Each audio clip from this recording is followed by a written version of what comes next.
So can you share maybe some of the lessons learned from when you first started in government contracting to now? We might have listeners or people who are watching who are interested in getting into the space. And if you can share anything that can Oh help them. yeah, for sure. I think one thing that I would definitely share is knowing how to like price your services.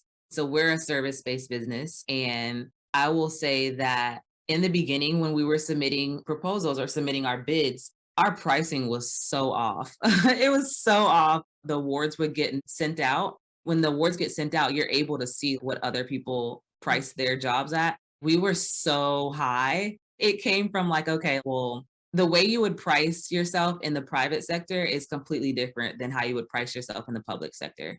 And it's completely different per industry. So you have to really understand your industry before you start submitting prices. And then also, you can pick what kind of contracts you want. In the beginning, we were kind of just going after everything, and a lot of the contracts didn't really make sense for our business. It didn't make sense for our life as parents, as people with small children. It just didn't make sense for a lot of the different things. So what we do now is we have a checklist that we go down. And before we decide that whether or not we're going to bid or not bid on a specific opportunity, we go through that checklist and we make sure that it makes sense for us. Otherwise, you're kind of just going after everything, which you can do that. But then what happens if you win everything? Now you're kind of stuck and it didn't make sense for your life. And now you're miserable because, I mean, you can turn down a contract, but at that point, that Mhm. doesn't look good for you at all. So you really want to take a lot of like the back end things into consideration before you just go out here and start bidding on everything. And you don't want to bid on everything. You want to find what makes sense for you and what is going to be the best fit for you.